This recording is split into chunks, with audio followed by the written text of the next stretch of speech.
오직 은혜라 하는 그런 제목으로 오늘 본문 말씀을 가지고 하나님의 은혜를 나누고자 합니다.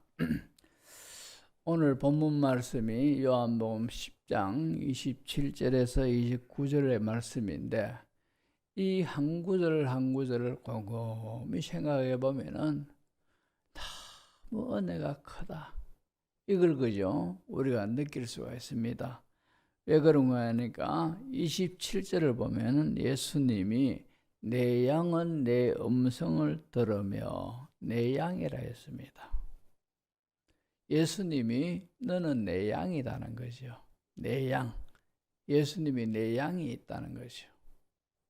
그리고 28절에 보시면은 내 양이, 27절에는 내 양이라 하셨고 28절에는 내가 그들에게 영생을 주노니, 내 양에게 영생을 주노니, 이건 내가 영생을 믿음으로 받지만도 그러나 예수님이 영생을 주신다 했습니다. 그냥 내가 영생을 향하여 애를 쓰는 것이 아니라 예수님이 영생을 주신다는 것이요.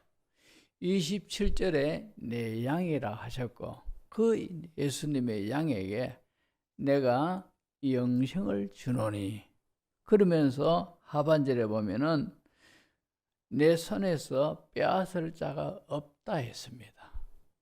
그리고 29절에 하나님이 만물보다 크시니까 아무도 그 하나님 아버지의 손에서 빼앗을 수가 없다, 그렇게 말씀하고 계십니다.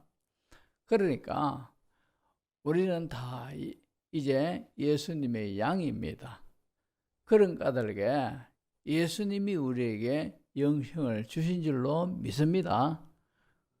그러므로 인하여 우리가 지난 한 주간 동안도 어디에 있든지 간에 예수님이 우리를 꼭 붙들고 계시는 줄로 믿습니다. 하나님의 손이 우리를 붙잡고 계시는 줄로 믿습니다. 그러니까 우리가 어떤 경우에도 내 혼자 있다, 이렇게 생각을 하면은 크게 우리가 하나님이 섭섭해 하시는 겁니다. 붙들고 계시니까.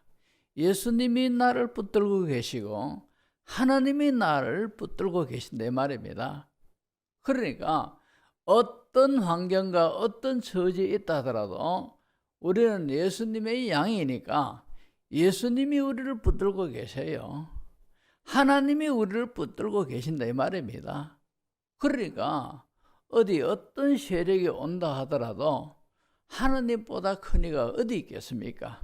어떤 세력이 달려든다 하더라도 하나님이 지켜주시고 하나님이 붙들어 주시면은 능히 감당할 줄로 믿습니다. 이런 은혜 속에 우리가 살고 있다 말입니다. 그러니까 우리는 보통 사람이 아닙니다. 우리는 이 세상에서 하나님의 권속이고 하나님의 백성이고, 목자와 양의 관계에서 표현하면은 우리는 예수님의 양입니다. 예수님이 내 양이라 하셨습니다. 그런 까닭에 예수님이 잃어버린 한 마리의 양과 이런 90마리의 양의 비유에서 보시면은 양 한 마리를 잃어버렸습니다. 목자가 그 양을 찾으러 나서는데 저녁이 돼가지고 해가 뉘우져갑니다. 그런데 목자의 마음은 불타는 겁니다. 한 마리의 양이 없는 겁니다. 찾아 나선다는 거라요. 이 산을 뒤지고 저 산을 넘어가면서 기어코 찾아가지고 어깨에 메고 오더란 말입니다. 그만큼 99마리의 양이 있지만도 이 목자에게는 99마리는 둘째치고 온통 생각과 관심이 한 마리 잃어버린 양에게로 집중되어 있는 겁니다. 그만큼 참으로 세상에 예수님의 양이 얼마나 많습니까? 그러나 나 한 사람, 예수님 믿어 예수님의 양이 되고 하나님의 백성 된 나 한 사람을 하나님이 이렇게 소중하고 이렇게 귀하게 여기고 계신다 이 말입니다. 그러니까 우리가 이 세상 살면서 내 혼자 있는 것이 아니고 주님이 나를 늘 붙들어주고 계신다는 사실을 우리가 믿으셔야 됩니다. 내가 구원을 붙들고 있다 이렇게 생각하면은 이 구원이 불안한 거라요. 왜 불안합니까? 내가 언제 주님을 붙잡고 있는 이 손을 내가 놓을지도 모른다는 거죠. 우리는 우리 자신조차도 못 믿어요. 예수님의 만약에 구원이 내가 붙잡고 있다면은 악한 마귀가 세상에 엄청난 것들을 보여주면서 지금 영생을 예수님을 붙잡고 있는 이 손을 놔라, 이거 줄게. 이러면 우리는 언제 어느 시에 이 손을 놓을지도 모른단 말입니다. 그러나 하나님이 나를 붙들고 계시고 예수님이 나를 붙잡고 계시면은 이건 절대 안전한 줄로 믿습니다. 그래서 내가 영생을 붙잡고 있느냐, 하나님이 나를 붙잡고 있느냐, 이 차이가 얼마나 큰 의미가 있는지 모른다 말입니다. 그래서 우리가 예수 믿고 구원받고 참으로 우리는 이런 은혜 속에 삽니다. 예수님이 이렇게 말씀하셨죠. 나는 부활이요 생명이니 나를 믿는 자는 죽어도 살겠고 살아서 나를 믿는 자는 영원히 죽지 아니하리라, 그 말씀을 하셨지 않습니까? 우리 성도들은 죽어도 산다는 거죠. 죽어도 어떻게 사느냐? 우리가 이 세상에 태어나면은 한 번은 다 때가 되면 죽습니다. 그러나 예수 믿는 우리 성도들은 죽어도 살겠고. 자, 이 말씀이 무슨 말씀입니까? 우리는 이 세상에 살다가 죽습니다. 육신은 죽는다 이 말입니다. 그러나 내 영혼은 산다는 거죠. 그래서 우리 영혼은 이 세상에 끝나는과 동시에 우리 영혼은 낙원에 간다 이 말입니다. 그러니까 이게 영적으로 살아나는 거라요. 종국에 가서는 참으로 땅속에 묻혀있던 우리의 모든 육체, 어떻게 보면 육적으로 볼 때는 흔적도 없어 보이는 그 상황에 할지라도 하나님의 능력이 참으로 우리의 모든 썩어 보이지 않는 그 육체를 다시 모은다는 거죠. 그리고 이 낙원에 가 있는 그 영혼하고 결합을 해가지고 신령한 몸으로 변화되어 가지고 영원한 천국으로 인도하신다 이 말입니다. 그런 까닭에 우리 예수 믿는 사람들은 죽어도 살겠고, 그러니까 죽음이 우리는 겁나지를 않아요. 죽음이 무섭지 않다 이 말입니다. 죽음이 두렵지 않다는 거죠. 저는 내일 죽어도 할렐루야 합니다. 저는 주님이 언제 저를 데려가시더라도 하나님 감사합니다. 저는 이럴 믿음이 있어요. 사람은 이 세상에서 더 살고 싶고 더 오래 살고 싶은 그런 본성이 있습니다. 욕망이 있습니다. 하지만도 그러나 천국을 소유하고 천국의 영광을 아는 사람은 그렇지 않다 이 말입니다. 사도 바울이 이 땅에 살고 있지만도 할 수만 있으면은 자기는 이 육체를 벗고 싶고 그리고 주님이 준비해 놓으신 그 날에 가고 싶다라고 성경에 말씀하고 있지 않습니까? 그런 사도 바울 앞에 사망은 꼼짝을 못하고 오히려 사도 바울은 사망을 향하여 호통을 치고 있더라 이 말입니다. 세상에 어느 누구도 죽음 앞에서는 무릎을 꿇을 수밖에 없고 고개를 숙일 수밖에 없고 떨 수밖에 없다 이 말입니다. 하지만 사도 바울은 이 사망을 향하여 호통을 치고 있는 겁니다. 우리 예수 믿는 성도들은 사망이 온다 하더라도 그 사망에 헛웃음을 치고 사망을 넉넉하게 우리는 밟고 있다 이 말입니다. 왜? 바로 저 좋은 영화로운 천국이 있으니까. 그래서 성도들은 죽어도 살겠고 이런 은혜 속에 있는 줄로 믿습니다. 그런데 이런 이 모든 것들이 하나님의 은혜라요.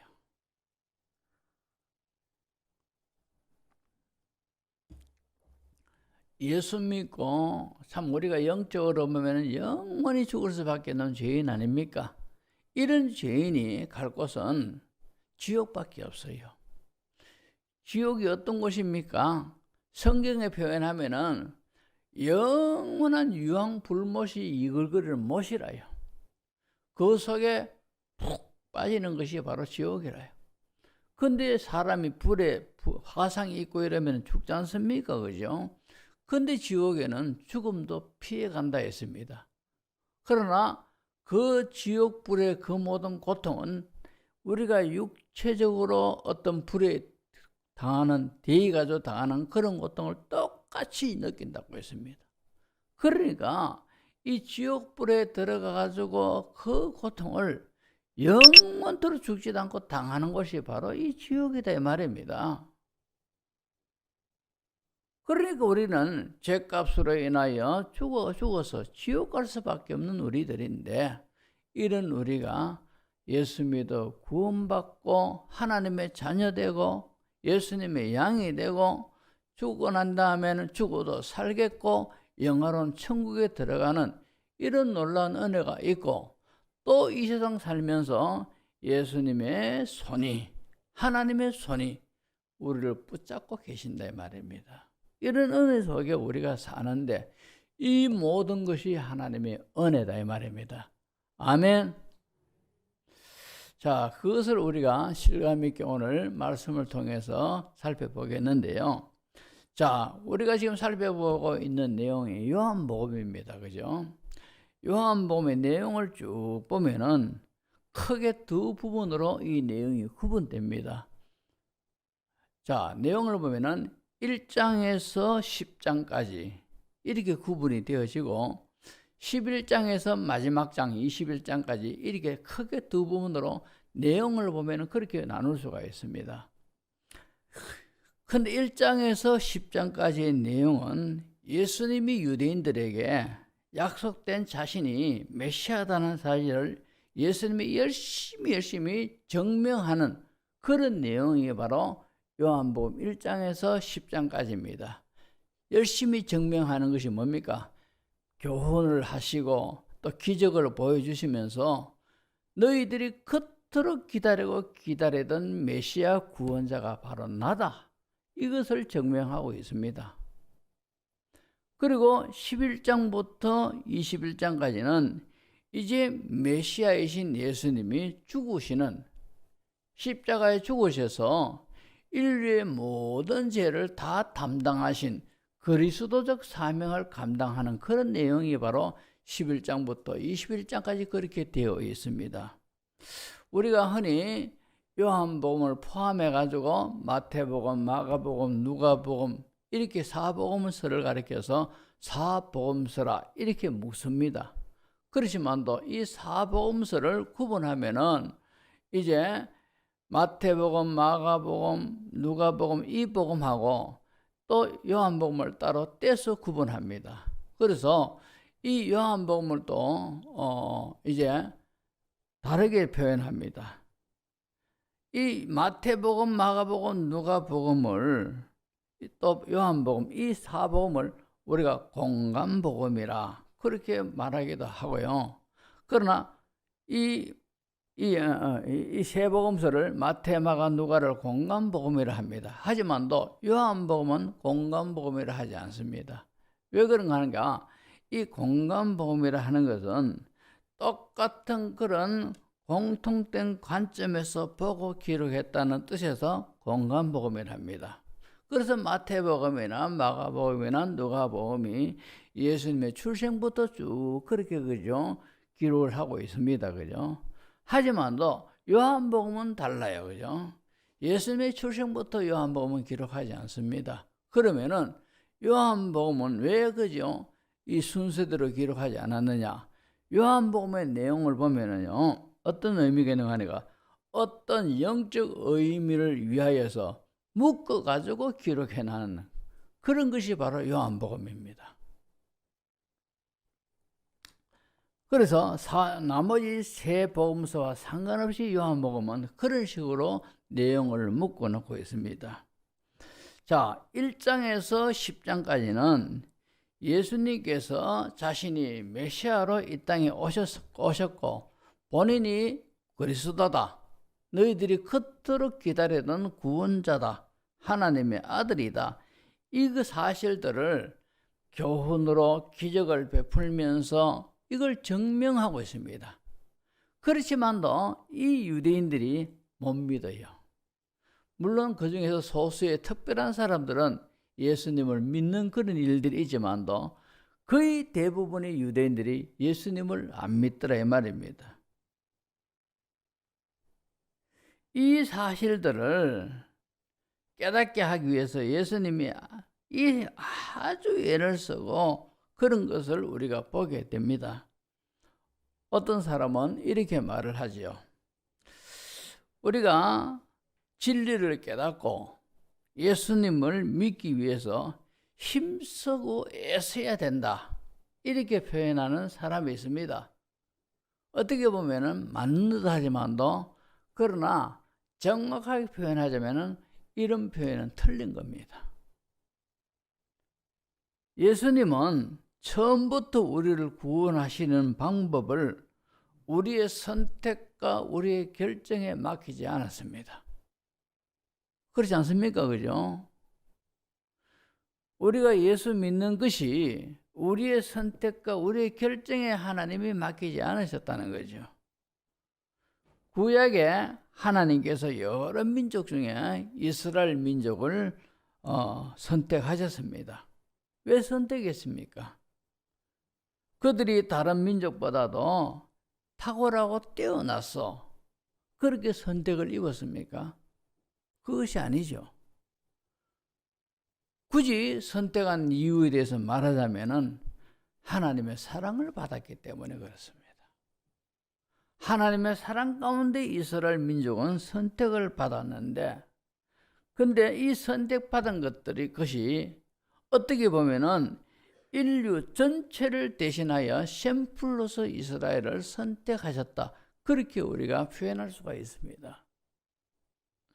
자, 이스라엘을 보시면은 인간 자신이 하나님이 베풀어 놓으신 구원에게로 얼마나 능력이 없다 하는 것을 우리에게 확인시켜 주고 있습니다. 이스라엘 민족을 통해서 보면은 대표적인 사건이 이스라엘 민족을 애굽에서 구원하시고 그리고 광야 생활을 거쳐가지고 가나안 땅에 들어가는 그 모든 과정을 한번 보십시오. 자, 이스라엘 민족이 애굽에서 종노를 합니다. 압박을 받습니다. 노예 생활을 합니다. 이것이 바로 뭡니까? 우리가 죄 가운데서 사로잡혀 가지고 죄 종노릇하고 죄에 짓눌려 있는 그 상태를 말하고 있습니다. 하나님이 이런 이스라엘 백성을 애굽의 10가지 초자연적인 이적을 베푸심으로 인하여 결국에는 10번째 재앙에 참으로 양의 피를 잡아가지고 문설주에 바르는 그 언어로 인하여 바로가 손을 들고 다 나가라고 했습니다. 결국은 뭡니까? 예수 그리스도의 피로 인하여서 하나님이 이스라엘 백성들을 이들을 죄 가운데서 애굽에서 구원해내는 결정적인 역할이 거기서 일어나지요. 그래서 이 날을 바로 기념하기 위해서 오순절이라고 그렇게 말하고 있습니다.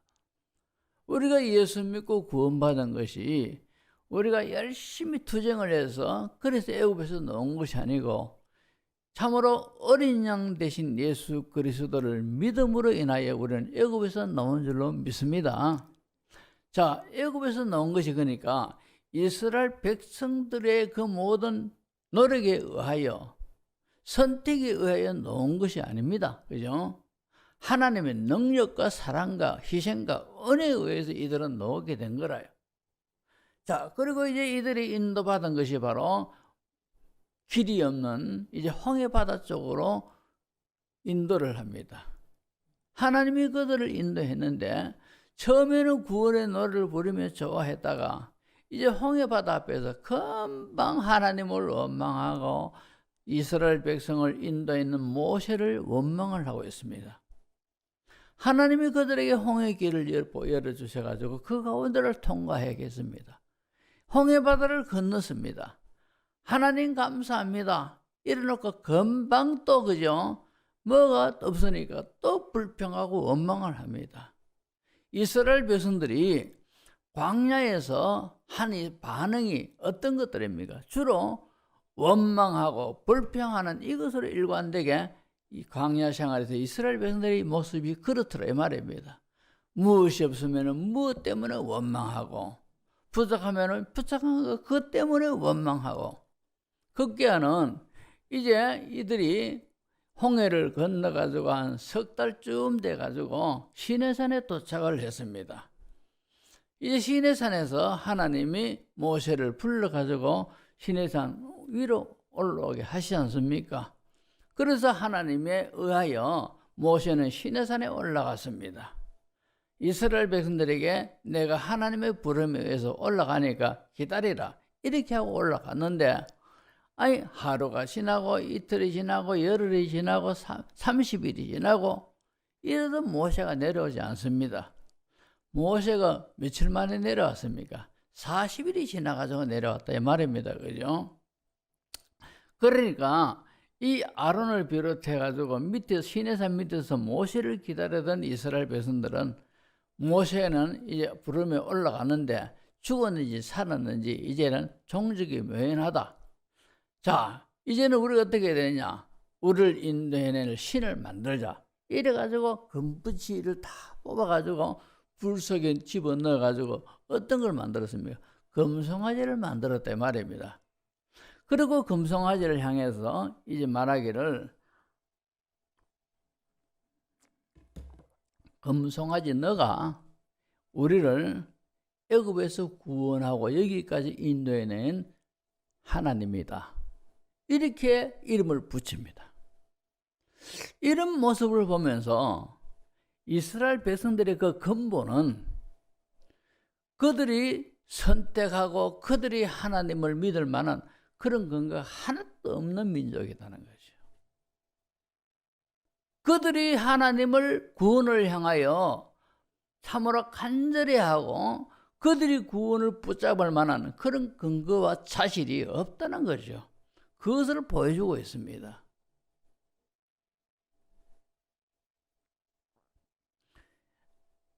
좀 전에도 말씀드렸듯이 하나님이 이스라엘을 여러 민족 중에 선택하신 것은 어떻게 보면은 모든 인류를 대신한 샘플로서 선택하셨다. 그렇게 제가 말씀드렸지, 그죠?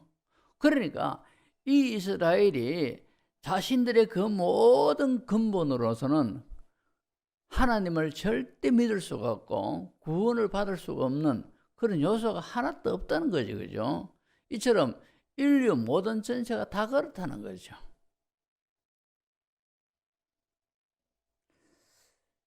이런 이스라엘 백성들의 그 모든 애굽에서 나온 이 모든 과정을 보면서, 광야 생활에서의 모든 모습을 보면서 인간 자신이 하나님이 베풀어 놓으신 구원에게로 올 만한 능력이 없다 하는 것을 우리에게 확인시켜 주고 있습니다.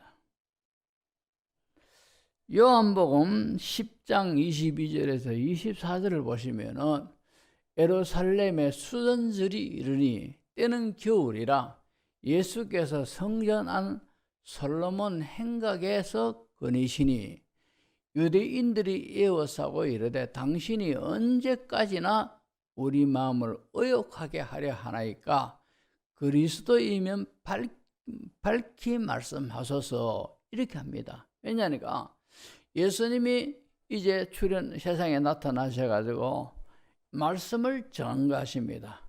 근데 그 말씀을 듣고 깜짝 사람들이 놀랐습니다. 왜?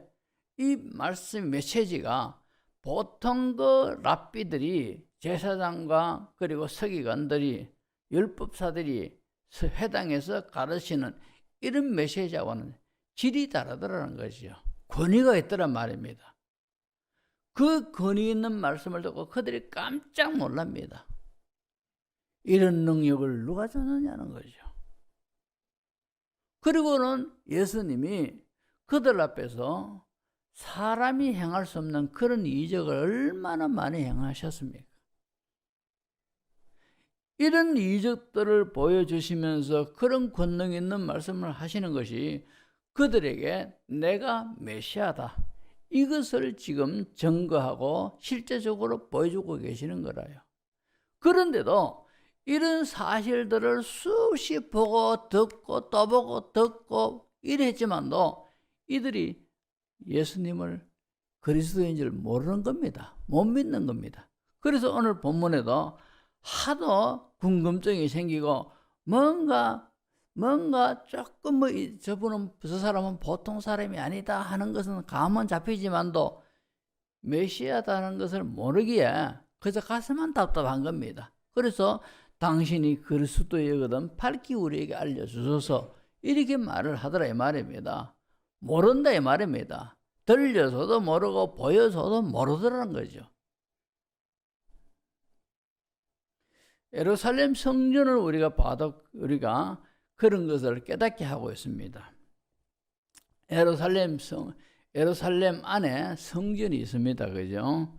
이걸 우리가 헤롯 성전이라 이렇게 하기도 하고 하는데, 이 예루살렘 성 안에 성전이 있는데 이 성전의 모든 거죠, 배치들을 보면도 우리가 아하, 구원은 우리 힘으로 절대되어지는 것이 아니구나, 이것을 우리가 알 수가 있습니다. 왜 그런가 하니까 예루살렘 성전이 있습니다. 그런데 성전 밖에는 겹겹이 담장들이 쳐 있고 일정한 간격을 두고 담장들이 쳐 있고 이래 있는데, 제일 바깥에서 보면은 담장이 쭉 쳐 있습니다. 담장이 쳐 있고 성전 바깥에 있는 담장 밖에 있는 그 내용들이 어떤 것인가 하니까 이방인의 뜰이라 합니다. 여기는 그 이방인의 뜰에는 뭐 유대인이든지 이방인이든지 누구든지 또나 소나 막 개나 다 올 수 있는 곳이 바로 그 자리라요. 그러나 이 이방인의 뜰이라는 그 경계를 딱 지고 담을 쌓았는데, 담에다가 담 지나고 나면 담에 있는 또 문이 있어요. 그 담을 통과하는 문이 있는데, 문을 열고 들어가면은 그 다음에 뭐가 나오느냐, 여인의 뜰이 나와요. 여인의 뜰. 이 여인의 뜰에는 유대인들만 들어갈 수 있고 유대인 여자들도 들어갈 수 있는 그 자리가 바로 그 자리다 말입니다. 그 안에는 이방인은 절대 들어가서는 안 되고 들어오지 못합니다. 그리고 또 이제 이 여인의 뜰과 뜰에 이 공간이 지나면 또 담장이 쭉 이렇게 빙 둘러가며 쳐 있는데, 거기에 또 문이 있는데 문 하나 열고 들어가면은 또 뜰이 나와요. 그 뜰이 어떤 뜰이냐, 제사장의 뜰이 나오고 있다 이 말입니다. 이 제사장의 뜰에는 유대인들이라도 제사장 외에는 절대 들어가서는 안 되는 그런 뜰입니다. 제사장만이 들어가는 뜰이라요.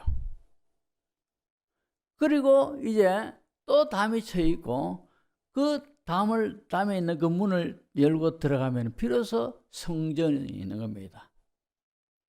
그런데 성전도 우리가 보면은 알다시피 성소하고 지성소를 구분하고 있지 않습니까? 그죠?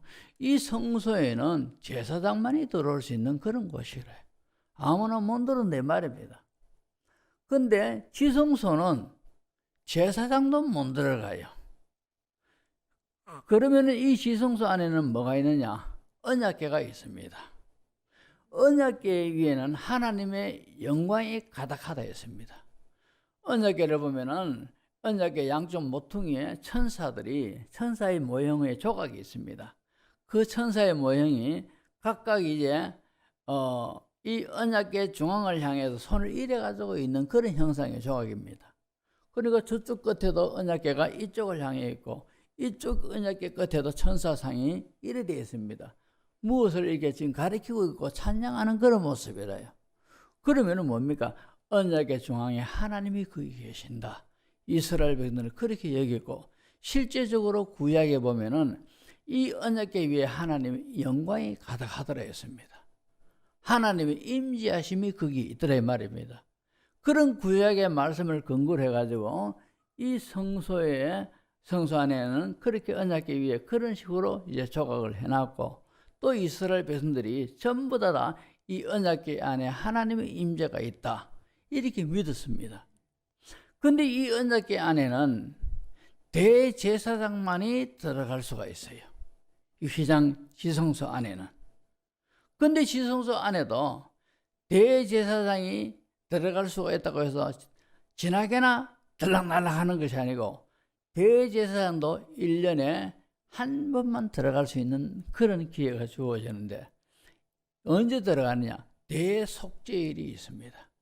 대속죄일이 이르면은 대제사장이라 할지라도 양을 잡아가지고 청결 의식을 그렇게 철저히 하고 난 다음에 털털털 떨리는 그런 심정이 돼가지고 지성소의 휘장을 제끼고 들어가는 거라요. 제사장의 의복 끝에는 보면은 방울들이 달려 있습니다. 방울들이 달려 있는데 방울 소리가 멎으면은 죽었다 생각하고 그렇게 이 사람들이 제사장을 끄집어냅니다. 그만큼 지성소는 참으로 두려운 곳이라요. 대제사장의 대속죄일 날 그것도 단 하루에 들어갈 수가 있는 그런 기회인데 그것도 속죄 제사를 다 드리고 난 다음에 들어간단 말입니다. 거기에 하나님의 임재가 있고 하나님의 영광이 있고 하나님이 거기 계시더란 말입니다. 그러니까 이 모든 성전하고 격제비술로 쌓이는 떨을 이 담을 쳐다보면서 우리가 무엇을 깨닫습니까? 아무도 지성소 안으로 갈 사람이 없다는 거죠. 이걸 우리에게 깨닫게 하고 있어요.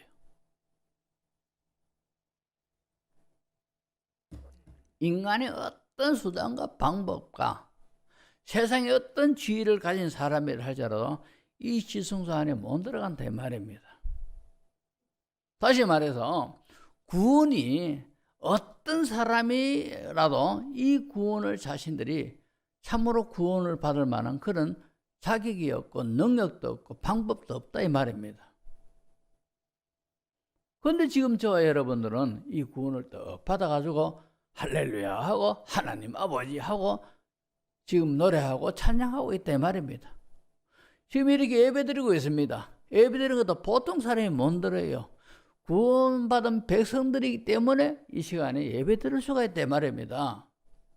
이런 은혜를 어떻게 해서 우리가 받게 됐느냐? 하나님의 은혜라요.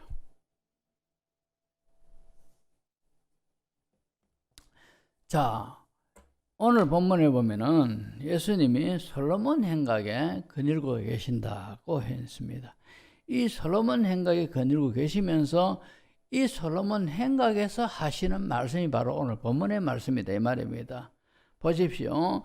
22절 23절 보시면은 예루살렘의 수전절이 이르니 때는 겨울이라 예수께서 성전한 솔로몬 행각에서 거니시니 유대인들이 거기에 왔어요.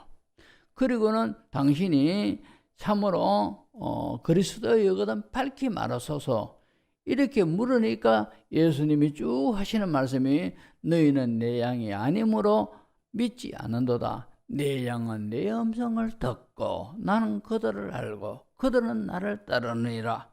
내가 그들에게 영생을 주노니 내 손에서 빼앗을 자가 없고 하나님 손에서도 빼앗을 자가 없다. 이렇게 말씀하고 계시더란 말입니다. 그런데 이 솔로몬 행각이 어디 있느냐 하면은 성전이 있지 않습니까? 예루살렘 성전이 있고 그 다음에 놓으면은 제사장의 뜰이 있습니다. 제사장의 뜰이라 구분하는 담장이 쳐 있어요. 그리고 제사장의 그 뜰을 문을 열고 놓으면은 여인의 뜰이 있습니다. 여인의 뜰은 이 유대인들만 들어갈 수 있는 곳이고, 그리고 또 담장에 있는 그 문을 열고 놓으면은 또 뜰이 하나 있습니다. 그리고 그 뜰 밖에는 누구냐? 이방인을 위한 이방인의 뜰이 있더래 말입니다. 솔로몬 행각이 어디 있느냐? 바로 이방인 뜰 바깥에 있습니다. 그러니까 예수님을 믿는 것은 이방인의 뜰을 지나고 또 유대인의 여인의 뜰을 들어가고 제사장의 그 담장문을 들어가고 그리고 제사장만 들어가는 성소를 들어가고 또 1년에 대제사장이 한 번만에 들어갈 수 있는 그 휘장의 문을 열고 들어가야 거기에 하나님이 있다 이 말입니다. 그런데 예수님은 지금 모든 것 밖에 솔로몬 행각이 지금 계시고 있더라 이 말입니다. 구원의 조건이 유대인이라서 받는 것이 아니고 율법을 지킴으로 받는 것도 아니고 세상의 어떤 선행과 수단과 방법에 의해서 되어지는 것이 아니더라 이 말입니다. 자, 오늘 본문에 보시면은 예수님이 이들에게 뭐라고 말씀합니까? 내가 그들에게 영생을 주노니. 영생을 예수님이 주셔야 받지. 예수님이 주시지 아니하면은 아무도 영생을 못 받습니다. 아무도 못 받는다 이 말입니다. 아멘. 요한복음 1장 9절에서 11절을 보시면은 요한복음 1장 9절에서 11절 거기 보시면은 참빛 곧 세상에 와서 각 사람에게 비치는 빛이 있었나니 그가 세상에 계셨으며 세상은 그로 말미암아 지은 바 되었으되 세상이 그를 알지 못하였고 자기 땅에 오매 자기 백성이 영접하지 아니하였으나 10절에 보면은 세상이 그를 알지 못하였고 자기 땅에 오매 자기 백성도 영접하지 아니하더라 이 말입니다. 그러니까 우리들 입장에서는 예수님을 믿을 수가 없고 영접할 수가 없다 이 말입니다. 이런 그들에게 예수님이 내가 영생을 주노니. 자, 요한복음 3장 3절을 한번 보십시다. 거기 보면은 예수께서 대답하여 이르시되 진실로 진실로 내게 이르노니 사람이 거듭나지 아니하면 하나님 나라를 볼 수가 없느니라 이랬습니다. 거듭나야 예수님이 하나님의 아들이시고 나의 구세주시구나 이게 믿어진다 이 말입니다. 거듭나야만이. 근데 거듭나지 아니하니까 눈이 있어도 보지 못하고 귀가 있어도 듣지 못하고 마음이 있어도 깨닫지를 못하더라 이 말입니다.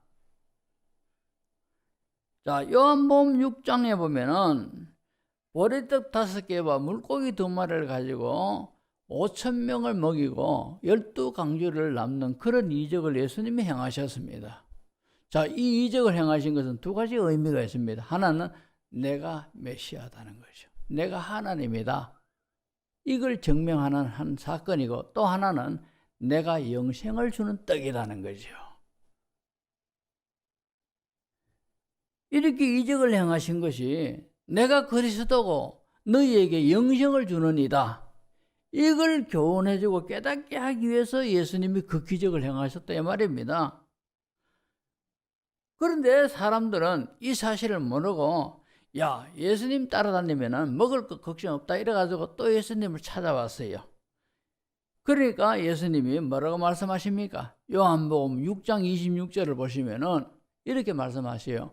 예수께서 대답하여 이르시되 내가 진실로 진실로 너희에게로니 너희가 나를 찾는 것은 표적을 본 까닭이 아니요 떡을 먹고 배부른 까닭이로다. 떡 먹고 배불렀다는 거죠. 떡 문제가 해결되기 위해서 나를 따른다는 거죠. 그러니까 예수님이 조금 전에 제가 말씀드렸듯이 이런 이적을 행하신 것이 첫째는 내가 메시아다, 그리스도다. 또 내가 너희에게 생명을 주는 참떡이다, 생명의 떡이다. 이것을 교훈하기 위한 것인데 보고도 모르더라는 거죠. 보고도 못 깨닫더란 말입니다. 그러니까 우리 입장에서는 참으로 구원을 받을 만한 근거가 하나도 없는 거라요. 요한복음 6장 26절을 보십시오. 예수께서 대답하여 이르시되 좀 전에 했지 그죠? 그 다음에 28절을 보십시오. 내가 그들에게 영생을 주노니. 영생은 예수님이 주시는 거라요. 우리는 받을 만한 그런 능력도 근거도 하나도 없는 사람들이에요. 예수님이 영생을 주시니까 우리는 영생을 받은 거라요.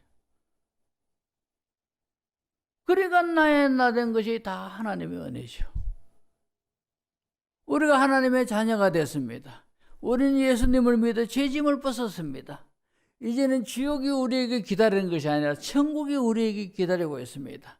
이 땅에 살면서도 하나님이 꼭 붙들고 계시고 예수님이 꼭 붙들고 계시기 때문에 우리는 늘 이 세상에 돌아다녀도 우리는 과거와 같이 영적으로 버려짐을 당하지 않은 그런 은혜 속에 삽니다.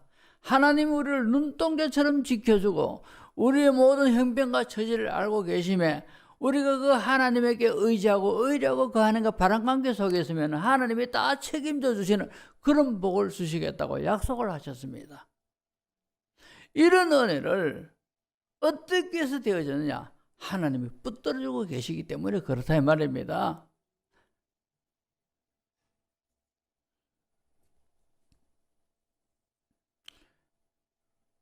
마태복음 13장 13절을 보시면은 그러므로 내가 그들에게 비유로 말하는 것은 그들이 봐도 보지 못하며 들어도 듣지 못하며 깨닫지도 못함이니라.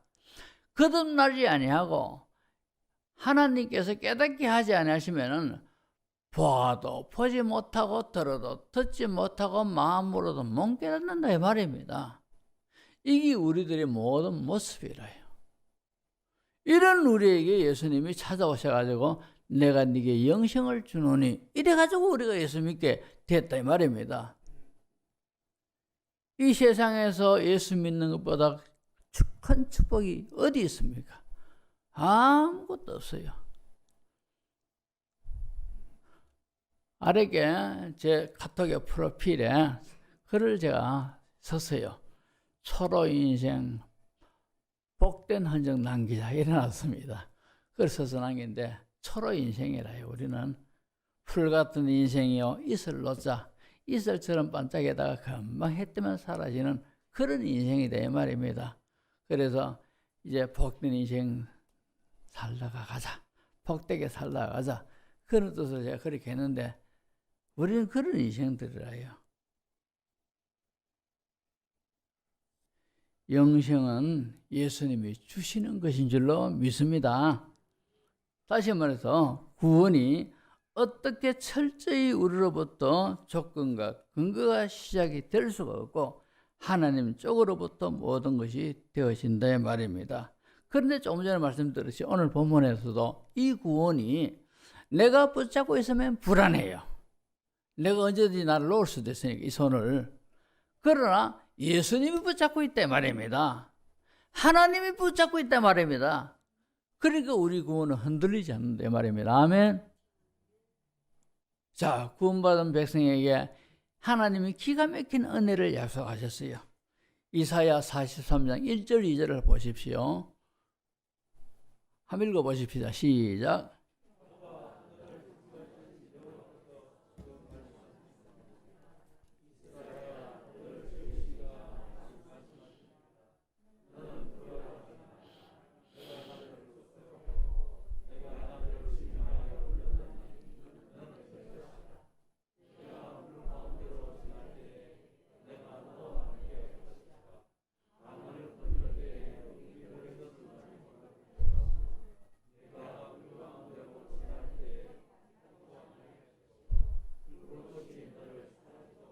아멘. 여기 보시면은 우리가 이 세상 살면서 예수 믿으면은 물 가운데로 지나가지도 않도록 하나님이 지켜주신다. 이런 데는 한 군데도 없습니다.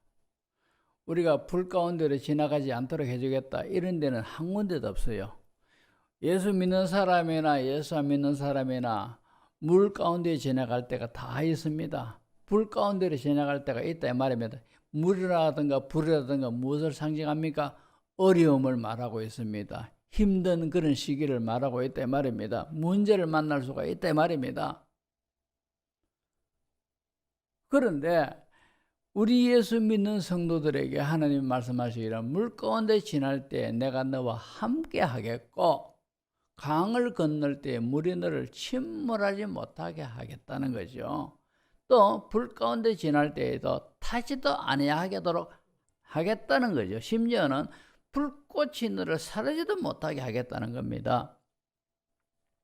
이런 약속을 주셨는데 저는 이 말씀을 보시면서 더 큰 은혜와 감동을 받은 구절이 있습니다.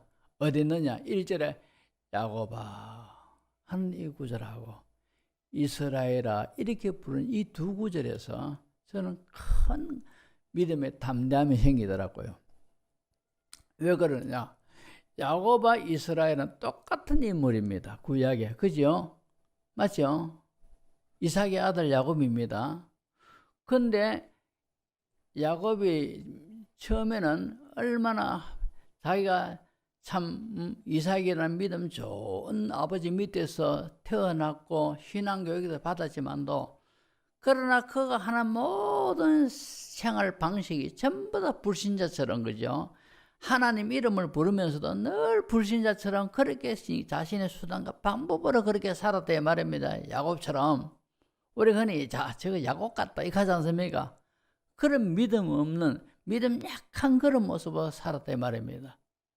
그러나 나중에 야복강에서 에서를 만나가지고 에서를 만나게 되는 극적인 상황에서 야곱이 밤새도록 천사와 씨름하고 난 다음에 큰 은혜를 받지 않습니까? 그죠? 영적 체험하고 난 다음에 하나님이 자기와 함께하고 계신다. 이것이 믿어졌어요. 그때부터 하나님이 너는 이스라엘이라 이름을 주셨다 이 말입니다. 우리가 성경을 보면은 이 야복강에서 야곱이 그런 영적 체험하고 난 다음에 그 뒤에 야곱의 생애를 쭉 보십시오. 항상 하나님을 앞세우고 하나님 뜻이라면은 그게 따르고 하나님과 동행하는 그런 삶을 살았습니다. 하지만도 이 야곱이라는 이런 이름을 가지고 살아갈 때는 신앙 수준이 형편없었어요. 그렇지만도 하나님이 물 가운데 불 가운데 지날 때라도 이스라엘아 이렇게 말씀하시면서 그렇게 말씀하신 것 때문에 믿음이 약한 우리는 지어야 되는구나. 그 2절의 약속이 지어야 되는구나.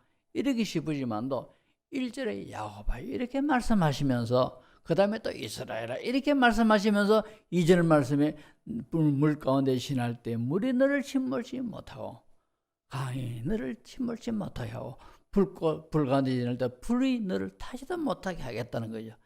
믿음 약한 성도나 믿음이 좋은 성도나 신앙생활 내가 봐도 서급보다 싶은 그런 성도나 신앙생활 주님과 늘 동행하고 있는 성도나 하나님이 가리지 않고 네가 물 가운데 지날 때에도 내가 너를 지켜주겠다는 것이죠. 불 가운데 지날 때에도 지켜주겠다는 겁니다. 이것이 하나님이 구원받은 우리 성도들에게 약속하신 약속입니다. 할렐루야. 그러니까 우리가 믿음의 담대함을 가져야 돼요. 내 믿음 약해도 주님이 나를 붙들어주고 계시고 나와 함께 계셔. 힘들 때에도 어려운 일을 당할 때에도 주의 이름 부르면서 믿음으로 나아가고 이러면 주님이 물이 지날 때에 물 탁 침몰지 못하게 하고 불 가운데 지날 때에 불이 딱 타지도 못하도록 보호해주고 인도해 주시는 줄로 믿습니다. 자, 모든 것이 하나님의 은혜입니다. 하나님의 은혜입니다.